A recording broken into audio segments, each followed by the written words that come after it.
Hello viewers, అందరికీ నమస్కారం. ఎక్కువ పాపాలు చేసేవారే సంతోషంగా ఎందుకు ఉంటున్నారు? ఒకరోజు పార్వతీ పరమేశ్వరులు ఇద్దరు ఏకాంతంగా కైలాసంలో కూర్చుని ఉన్నారు. అదే సమయంలో పార్వతీదేవికి ఒక సందేహం వచ్చింది. పార్వతీదేవి పరమేశ్వరుణ్ణి ఇలా అడుగుతుంది, స్వామి, ఈ ముల్లోకాలను మీరు పాలిస్తూ ఉంటారు కదా, ఈ ప్రపంచంలో ఎప్పుడూ కూడా చెడ్డ పనులు చేసేవారు, ఆపదలో ఉన్నవారికి ఎమ్మడు సహాయం కూడా చేయని వారు ఎందుకు సుఖంగా ఉంటున్నారు? వారే ఎక్కువ ధనవంతులు అవుతున్నారు అని అడుగుతుంది. అప్పుడు ఆ పరమేశ్వరుడు, నీ ప్రశ్నకు తప్పక సమాధానం చెప్తాను దేవి, కానీ ఇప్పుడు కాదు. మన వస్త్రధారణ చేసి భూలోక సంచారం చేసి వద్దాం పద అని అంటాడు. అలా పార్వతీ పరమేశ్వరులు ఒక అడవి మార్గం గుండా వెళ్తుండగా మార్గం మధ్యలో ఒక పెద్ద వృక్షం నేలకు ఒరిగి కేవలం దాని వేర్లు మాత్రమే భూమిలో ఉంటాయి. ఆ పరమేశ్వరుడు చూసుకోకుండా అలా నడుస్తూ ఉండగా శివునికి ఆ వృక్షం తగిలి ఆ స్వామివారు ముందుకు పడిపోతారు. కాలికి బాగానే రక్తస్రావం అవుతుంది. అప్పుడు పార్వతీదేవి బాధపడుతూ కంగారు పడిపోతూ తన చీర కొంగును చింపి గాయానికి కట్టుకడుతుంది. కానీ ఆ పరమేశ్వరుడు మాత్రం ఆ వృక్షానికి నువ్వు ఇంకా విశాలంగా తయారవ్వమని, అడవిలోనే అన్నింటికన్నా పెద్ద వృక్షంగా మారాలని వరం ఇచ్చారు. పార్వతీదేవికి ఏం అర్థం కాలేదు. అదేంటి స్వామి, ఈ వృక్షం వలన మీకు అంత పెద్ద గాయం అయ్యింది, మీరు ఈ వృక్షానికి ఎందుకు సహాయం చేస్తున్నారు? పైగా అన్ని వృక్షాలకు ఉన్నా ఇంకా పెద్దగా అవమని చెప్తున్నారు. మీ లీల ఏమిటో నాకు అర్థం కావడం లేదు స్వామి. అప్పుడు ఈ ప్రశ్నకు నేను తప్పక సమాధానం చెప్తాను దేవి. ఇప్పుడు మాత్రం మనం తిరిగి కైలాసానికి వెళ్దాం పద అంటాడు. పరమేశ్వరుడు పార్వతీదేవి ఇద్దరూ కైలాసానికి తిరిగి ప్రయాణమైన తర్వాత కూడా పార్వతీదేవికి మాత్రం భూలోకంలో జరిగిన దాని గురించి ఆలోచిస్తూ, స్వామి ఎందుకు ఆ విరిగిన వృక్షానికి అడవిలోనే అన్నింటికన్నా పెద్ద వృక్షంగా ఎదగమని వరాన్ని ఇచ్చారు అని అదే ఆలోచిస్తూ ఉండబట్టలేక స్వామివారి వద్దకు మరల వెళ్ళి అదే సందేహాన్ని అడుగుతుంది. ఈ ప్రపంచంలో పాపాత్ములు అయిన మనుషులు, దుష్ట స్వభావం కలిగిన మనుషులు మీరెందుకు ఎప్పుడూ సంతోషంగా ఉంటారు, సుఖవంతమైన జీవితాన్ని గడుపుతారు అని పార్వతీదేవి స్వామిని ప్రశ్నిస్తుంది. నీ ప్రశ్నకు సమాధానం చెప్పడానికి ఇంకా కొంత సమయం పడుతుంది దేవి అని పరమేశ్వరుడు అంటాడు. విరిగిపోయిన వృక్షం చాలా పెద్దగా అవ్వాలని పరమేశ్వరుడు వరమిచ్చారు కదా. ఆ వృక్షం అతి కొద్ది రోజుల్లోనే అడవిలోనే అతిపెద్ద వృక్షంగా మారిపోయింది. ఆ వృక్షం ఎదురుగా అడవిలో ఉన్న ప్రతి వృక్షం చిన్నదిగానే కనిపిస్తుంది. మనుషులు ఎలా ఉన్నారు అంటే తమ దుష్ట స్వభావాన్ని వారు వదులుకోలేకపోతున్నారు. వారి చెడ్డ అలవాటును వారు వదులుకోవడం లేదు. తమ నీచ తత్వాన్ని కూడా వారు చనిపోయేంత వరకు వదలడం లేదు. చెరుకులోని గుణం ఏమిటి? తీయదనం అని అందరికీ తెలుసు. చెరుకు ఎప్పుడూ కూడా తనలో ఉన్న తీయదనాన్ని ఎలా వదలదో, అలాగే మామిడిలోని గుణం ఏమిటి? పులుపు. దాన్ని కూడా ఎప్పుడూ వదలదు. అలాగే చెడ్డ మనుషులు కూడా తమ అలవాట్లను వదలలేరు. ఈ విధంగా చెడ్డ పనులు చేసేవారు, అత్యాచారాలు చేసేవారు వారి స్వభావాన్ని, వారు చేసే కర్మలను కూడా వారు వదలలేరు. అలాగే ఆ వృక్షం అంత విశాలంగా తయారైంది. అప్పుడు కూడా అది తన స్వభావాన్ని వదలలేదు. ఏ రోజు పక్షులకు తన ఆశ్రయం ఇచ్చేది కాదు, గూడు కట్టుకోనిచ్చేది కాదు. పరమేశ్వరుడు ఈ ముల్లోకాలకు దేవుడు అయినా అన్నీ చూస్తూనే ఉంటాడు. వసంత ఋతువు రానే వచ్చింది. కొత్త కొత్త చిగురులు వేస్తూ ఆ వృక్షం చాలా పచ్చగా అందంగా తయారైంది. అహంకారంతో అలానే ఆకాశంలో ఎగిసిపోయి ఉంటుంది.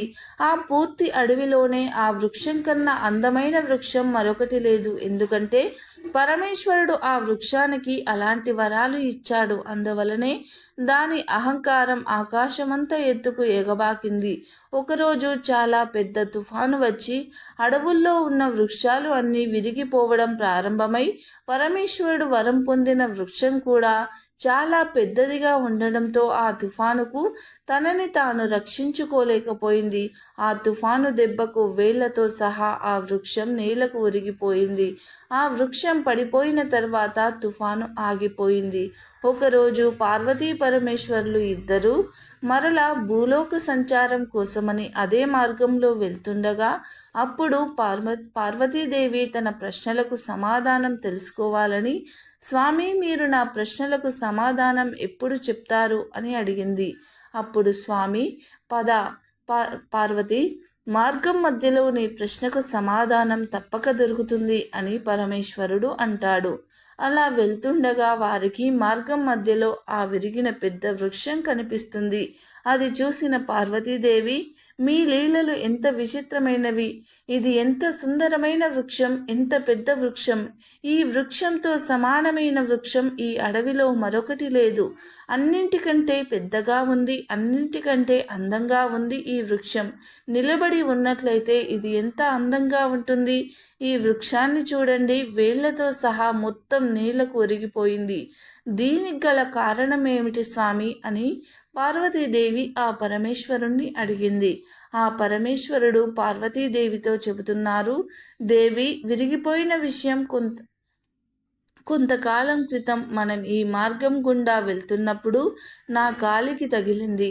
చాలా పెద్ద గాయం కూడా అయ్యింది కదా. ఈ వృక్షమే ఇది. కానీ నేను ఆ సమయంలో ఈ వృక్షానికి ఏం వరమిచ్చానో నీకు గుర్తుందా? ఈ వృక్షానికి చాలా పెద్దగా ఎదగమని వరమిచ్చాను. అప్పుడు నేను వృక్షాన్ని తీసేయాలి అంటే నేను కష్టపడాల్సి వచ్చేది. ఎందుకంటే ఆ విరిగిపోయిన వృక్షం చాలా అహంకారాన్ని కలిగి ఉంది. అందువల్లే ఈ వృక్షం నాశనం చేయడం నా ఆవశ్యకత. అందువల్లే వృక్షాన్ని పెద్దగా ఎదగమని వరమిచ్చాను. చూడు దేవి, ఈ వృక్షం ఎంత విశాలంగా తయారైంది. విరిగిన వృక్షం అడవిలోనే అతి పెద్దదిగా ఎంత విశాలంగా మారినా కూడా దాని అహంకారాన్ని మాత్రం ఇది విడవలేదు. అన్ని వృక్షాల కంటే పెద్దదాన్ని అనే అహంకారంతో కలిగి పక్షులు తమపై గూడు కట్టుకొని ఇవ్వలేదు. బాటసారులకు, యాత్రికులకు కూడా నీడనిచ్చేది కాదు. నీడ ఇవ్వకుండా ఆకులను ముడుచుకునేది. అందువల్లనే ఈ వృక్షం చాలా పెద్ద అహంకారి, చాలా పెద్ద పాపి. ఈ వృక్షం తన జీవితంలో ఎవరికీ ఏనాడు కూడా ఉపయోగపడలేదు. ఇది జీవితంలో ఏ ఒక్క మంచి పని కూడా చేయలేదు. అందువల్లనే ఈ వృక్షాన్ని సర్వనాశనం చేయడం నా ఆవశ్యకత. ఈ వృక్షం చాలా విశాలమైపోయినా దాని పతనం దానంతట అదే చివరికి విరిగిపోయింది. నాశనం చేయడానికి నాకు ఎటువంటి కష్టం చేయాల్సిన అవసరం లేదు అని ఆ పరమేశ్వరుడు పార్వతీదేవికి చెప్పారు. ఎవరైతే దుష్ట వ్యక్తులు ఉంటారో వారు కొంతకాలమే సంతోషంగా, ధనవంతులుగా, బలవంతులుగా, సుఖవంతమైన జీవితం గడుపుతారు. నేను వారికి ఒక సమయంలో తెలియజేస్తాను. ధర్మ మార్గంలో రావడానికి వారికి అవకాశం కూడా ఇస్తాను. అలా మారకపోతే ఈ విధంగా అయితే ఈ వృక్షం వేళ్లతో సహా నాశనం అయిపోయిందో అదే విధంగా పాపాత్ములు కూడా నాశనం అయిపోతారు. ఈ వృక్షానికి అవకాశం ఇచ్చినా కూడా ఈ వృక్షం తనలో ఎటువంటి మార్పు తెచ్చుకోలేదు. అదేవిధంగా మనుషులు తమలో మార్పు తెచ్చుకోకపోయినట్లయితే వారు కూడా ఈ వృక్షం మాదిరిగానే నాశనం అవుతారని పార్వతీదేవికి ఆ పరమేశ్వరుడు ఇచ్చిన సందేశం. అప్పుడు పార్వతీదేవి అంటుంది, స్వామి, మీరు ఈ ముల్లోకాలకు నాథుడు. మీ లీలలు నాకు అసలు అర్థం కాలేదు. మీరు ఇచ్చిన వరంలో ఇంత అంతరార్థం ఉందో ఇప్పుడే నాకు తెలియలేదు. అదేవిధంగా పాపాత్ముల వినాశనం తమ చేతుల్లోనే ఉంది. రాముడు పేరు ప్రతి ఒక్కరూ వినే ఉంటారు. రామాయణంలో రావణుడు 3 లోకాలు తన జ్ఞానంతో గెలిచాడు. కానీ తనే స్వయంగా కోరి తెచ్చుకున్నాడు. రావణుడు మరణించినప్పుడు ఏడవడానికి మండోదరి తప్ప ఎవరూ లేరు. ఈ ప్రపంచంలో మనుషులు అహంకారంతో మునిగిపోయి ఉన్నారు.